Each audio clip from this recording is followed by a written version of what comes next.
There is currently a team of Marines serving in Helmand Province as members of the female engagement team. These women serve in direct support of the ground combat element for the Marine Air Ground Task Force and walk daily, shoulder to shoulder, with the men of the infantry battalions they support. FET members can be found carrying the same radio-stuffed day packs, bulletproof vests, and Kevlar helmet, trekking the same austere terrain with the same weapons their infantry brothers use to patrol the roads, mud compounds, and improvised explosive device-laden alleys of Helmand Province.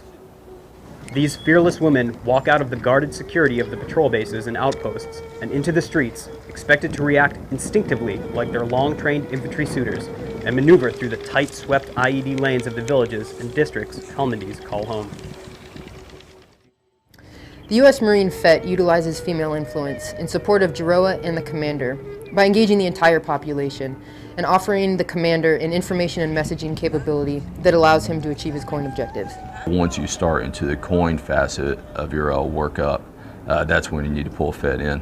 Pulling in FET at that time, understanding their capabilities and employment, and placing them right there so everyone can learn what their mission is, what their job is, and at the same time they can learn what your Marines have to do, you know, the grunt on the deck, what his job is, and how the two are going to work together. The FET really broadened that capability and allowed us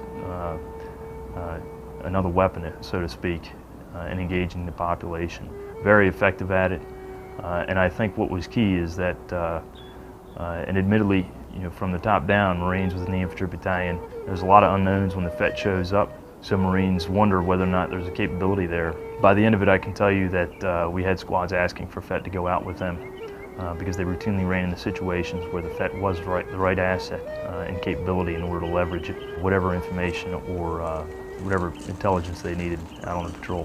When the females go out with the male Marines, they gather information such as security, schools, doctors, and the women, they're not going to talk to the men, so when they see a FET face, and they just start talking.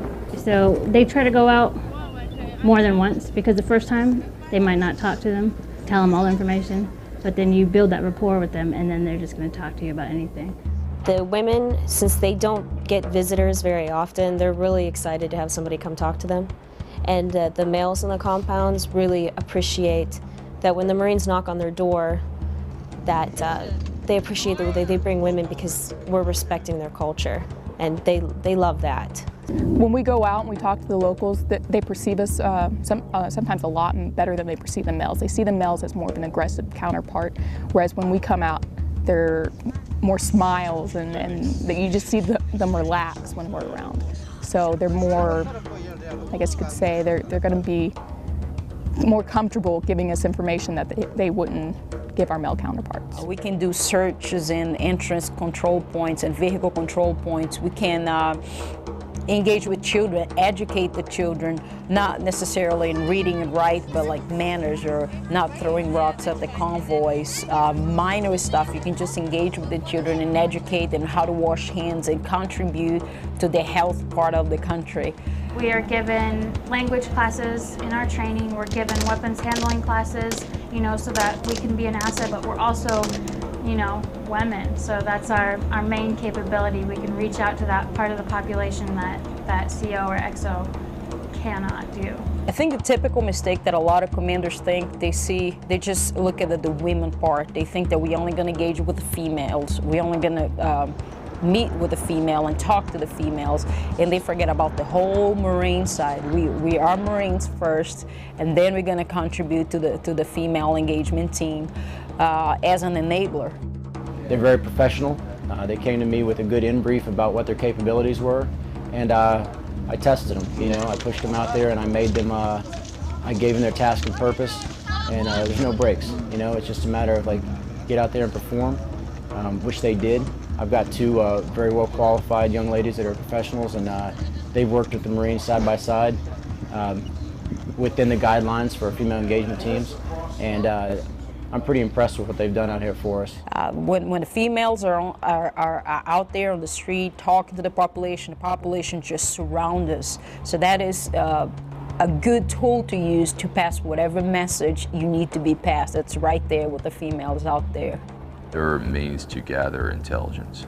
all of a sudden men start talking a lot more to the vet than what you would see talking to any of our other assets that are male in the Marine Corps. So as an intelligence piece in the future, I think just from my experience seeing them for these past 2 deployments, it could be something to exploit in the future. Just a smile counts. A lot of the children just run up to us. I think they perceived us a lot better than they perceived the males at first. Now they're a lot friendlier towards everyone. It's, like I said, it's that smile that gets you in. You know, you got the foot in the door. But the war is not won yet. The female engagement team continues to have a critical enabling role to play, the success of which will depend on collaborative efforts with the people of Helmand. The women of the FET continue to act with the goal of delivering the necessary security to the women and children to enable tangible, relevant, and effective progress in the establishment of social development within Helmand Province. The women of the FET continue their arduous mission to win the confidence and trust of the Helmandese and convince them to commit to the government of Afghanistan through their continued resolve, open arms, and compassion for the Afghan people.